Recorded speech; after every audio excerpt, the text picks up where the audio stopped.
আমরা প্রথমে কাজ করতেছিলাম, পরে হঠাৎ করে নিউ বিল্ডিং এ সবাই পানি খাইছে, পরে নিষেধ করছে যে ওই বিল্ডিং এ পানি বিষাক্ত হয়েছে। কিন্তু আমাগো ফ্লোরে বলছে যে আমাগো ফ্লোরে কোনো সমস্যা নাই, তোমরা পানি খাও, কাজ করো। পরে আমরা পানি খাইছি, একটু পর পরে দেখি শরীরের মধ্যে কিরকম মানে বমি ভাব হইতেছে, গা মাথা ঘুরাইতেছে, ঝিমঝিমাইতেছে, এরকম লাগতেছে। পরে আসতে ছুটি দিয়ে দিতে হবে, পরে সবাই মেডিকেলে নিয়েছে। সবাই এখন একটু কমছে। আসছি অফিসে, তখন ওই যে 8:30টার দিক দিয়ে পানি খাইছিলাম, তারপর আর কিছু খাই নাই, কাজ করছি।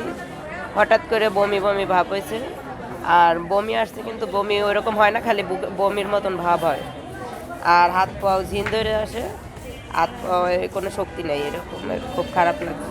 ড্রেসমেন্ট কারখানায় আমরা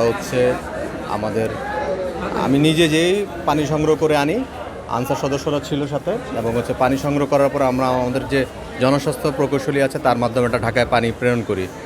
তো আমরা যতটুকু খবর পেয়েছি তা পানি খেয়ে অসুস্থ হয়েছে। কারণ পানি পরীক্ষা করে আসার পর বোঝা যাবে কি আসলে পানিতে কি ছিল, তারপর আমরা প্রয়োজনীয় বিধি মোতাবেক ব্যবস্থা গ্রহণ করব কারখানা কর্তৃপক্ষের বিরুদ্ধে।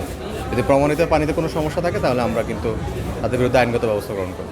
110 জন ভর্তি হয়েছে, সিংহভাগই হচ্ছে নারী। তো এইটাও একটা প্যাটার্ন আর কি, আমরা এটা একটা পরীক্ষা করে দেখছি।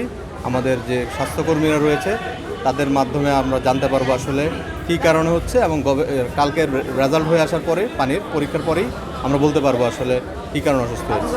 সকালবেলায় একসাথে প্রায় 110 জনের মতো রোগী একসাথে এসেছে।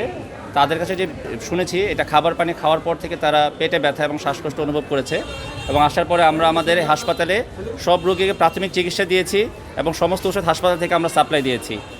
এবং এর মধ্যে 6 জন রোগী একটু অবস্থা একটু অবনতি হওয়ার পরে আমরা উন্নত জায়গায় রেফার করেছি, এবং প্রপার অ্যাম্বুলেন্সের মাধ্যমে আমরা রেফার করে দিয়েছি। এখন মোটামুটি রোগী সব সেটেল আছে, এবং 110 জন রোগীর মধ্যে 3 জন গর্ভবতী মহিলাও আছে।